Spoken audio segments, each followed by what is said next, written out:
হয় চাওক, মই এই মুহূৰ্তত উপস্থিত আছোঁ এটা পানী যোগান আঁচনিৰ সন্মুখভাগত উপস্থিত আছোঁ আৰু বিভিন্ন সময়ত পানী যোগান আঁচনিৰ বিভিন্ন কাৰ্যকলাপ বা পানী যোগান আঁচনিয়ে কেনেধৰণৰ ৰাইজৰ মাজত ফলপ্ৰসূ লাভ কৰিবলৈ সক্ষম হৈছে তাৰ নেতিবাচক যিসমূহ কথা বতৰা নেতিবাচক কথাসমূহ কিন্তু প্ৰচাৰ হৈ আহিছে। কিন্তু এই পানী যোগান আঁচনিটো ইয়াৰ কিন্তু সম্পূৰ্ণ বিপৰীত বুলি ক'ব লাগিব। এই পানী যোগান আঁচনিয়ে এক ব্যতিক্ৰমী পদক্ষেপ গ্ৰহণ কৰিছে।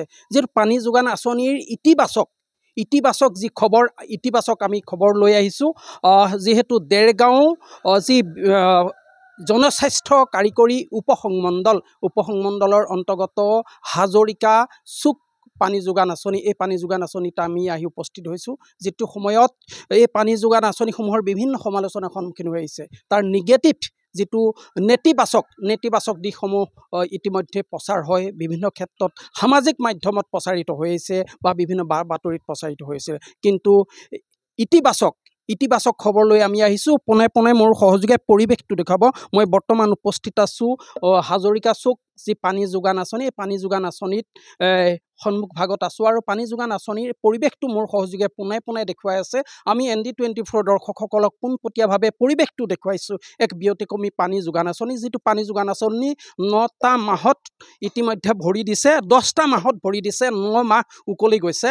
এই পানী যোগান আঁচনিটোৰ উপভোক্তা আছে 140 ঘৰ উপভোক্তা আছে আৰু 140 ঘৰ উপভোক্তাই এক নিয়মীয়া বিশুদ্ধ পানী লাভ কৰিবলৈ সক্ষম হৈছে, যাৰ ফলশ্ৰুতিত সমিতিখনৰ যি দায়বদ্ধতা, সমিতিখনে দায়বদ্ধতা পালন কৰিছে আৰু ফলশ্ৰুতিত জিলা আয়ুক্তগৰাকীয়ে বঁটা প্ৰদান কৰিছে। জিলা আয়ুক্তগৰাকীয়ে বঁটা দিছে। পানী যোগান আঁচনিখন সফলভাৱে ৰূপায়ণ কৰিছে। ৰাইজৰ মাজত বিশুদ্ধ খোৱাপানী যোগানৰ ক্ষেত্ৰত যিসকল উপভোক্তা আছে সকলোকে সেইখিনি সুবিধা প্ৰদান কৰিছে। মোৰ সহযোগে পৰিৱেশটো দেখুৱাই আছে। সমিতিৰ বিষয়ববীয়াসকল আছে, স্থানীয় লোকসকল আছে, যিসকল উপভোক্তা আছে তেওঁলোক ইতিমধ্যে উৎফুল্লিত বুলি ক'ব লাগিব। যিহেতু বিশুদ্ধ খোৱাপানী যোগানৰ ক্ষেত্ৰত পানী যোগান আঁচনিটোৰ যি ইতিবাচক পদক্ষেপ, সেই পদক্ষেপখিনি তেওঁলোকে প্ৰশংসামুখৰ কৰি তুলিছে। সমিতিৰ সভাপতিগৰাকী আছে, তেখেতৰ পৰা পোনে জানিম। দাদা থিয় হৈ ল'লে অকণ ভাল হ'ব। যিহেতু এক পানী যোগান আঁচনিৰ যিটো ইতিবাচক খবৰ, ৰাইজৰ মাজত যিটো ইতিবাচক খবৰ দেখিবলৈ পোৱা গৈছে, 9টা মাহ অতিক্ৰম কৰিছে, এক সুফল লাভ কৰিছে, যাৰ ফলশ্ৰুতিত গোলাঘাট জিলা আয়ুক্তগৰাকীয়ে কিন্তু আপোনালোকৰ সমিতিখনক বঁটা প্ৰদান কৰিছে। কি ক'ব? নিশ্চয় আমাৰ অঞ্চলটোত এই কেন্দ্ৰটো পানী যোগান আঁচনিখনে এটা ভাল মানে আদৰ্শ দেখুৱাবলৈ সক্ষম হৈছে।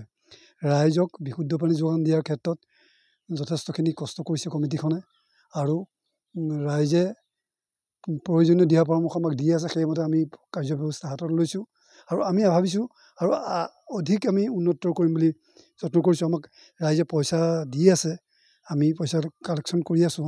সেইখিনি বেংকত জমা যায় আৰু দৰকাৰ হ'লে 2 এটা খৰচো আমি কৰিছোঁ। গতিকে আমি ভাবিছোঁ এয়া আমাৰ প্ৰাথমিক পৰ্যায়হে, আমি কেনেকৈ আগবাঢ়োঁ এই অভিজ্ঞতাই ক'ব আৰু অধিক ফলপ্ৰসূ কৰাৰ আমি আশা ৰাখিছোঁ। প্ৰচেষ্টা এটা কথা ক'ব লাগিব, যিহেতু পানী যোগান আঁচনিসমূহৰ বিষয়ে নেতিবাচক কথাবোৰ ওলাই থাকে, বিশুদ্ধ পানী নাপায় বা যোগাযোগৰ ক্ষেত্ৰত উপভোক্তাসকলে বিভিন্ন সমস্যাৰ সন্মুখীন হয়।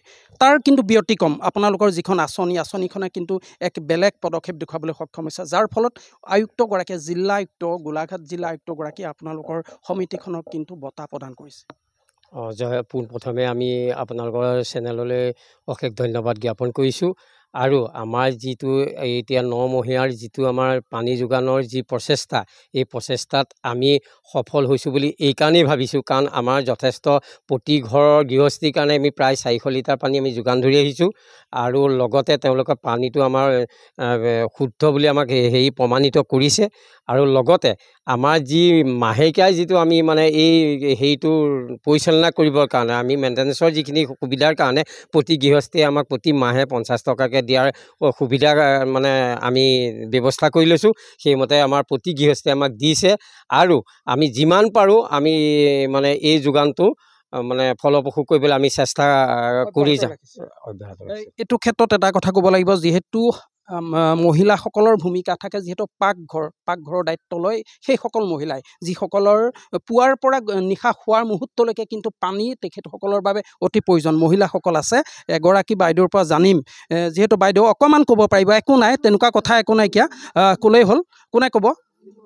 অকণমান ক'লেই হ'ল যিহেতু আপোনালোকৰ এই আঁচনিটোৱে বিশেষ পদক্ষেপ গ্ৰহণ কৰিছে, যিটো সময়ত আপোনালোকে বিভিন্ন সময়ত দেখিছে পানী বিশুদ্ধ খোৱা পানী নাই, ইয়াৰ বিভিন্ন ধৰণৰ নেতিবাচক কথা ওলাইছে, কিন্তু আপোনালোকৰ পানী যোগান আঁচনিটো ৰাইজে আমাক ৰাইজে কৈছে বহুত ধুনীয়া পানী দিছে আৰু আপোনালোকৰ এই পানী যোগান আঁচনিটোৱে পুৰস্কাৰ পাবলৈ সক্ষম হৈছে জিলা আয়ুক্তগৰাকীৰ পৰা। কেনেকুৱা পাইছে আপোনালোকে? হয়, আজি আমাৰ 9 মাহে আমি যিটো পানী পাবলগীয়া আছে আমি ভালেই পাইছোঁ এতিয়া বৰ্তমানলৈকে। ভাল পাইছে? হয়। আপোনালোকৰ প্ৰতি ঘৰ উপভোক্তাৰ ক্ষেত্ৰত এটা বিশুদ্ধ খোৱা পানী যোগান হৈ আছে। হয়। মোৰ সহযোগে পৰিৱেশটো অকণমান দেখুৱাব। এক সুন্দৰ পৰিৱেশ বুলি ক'ব লাগিব।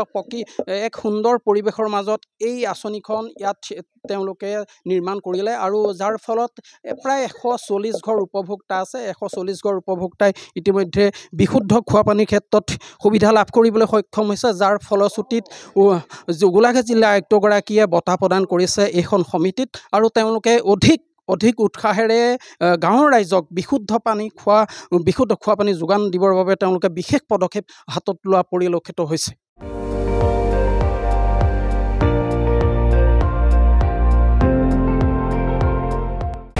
আপুনি চাই আছে ND24, সৰ্বশ্ৰেষ্ঠ নহয় সৰ্বোত্তমৰ দৌৰত।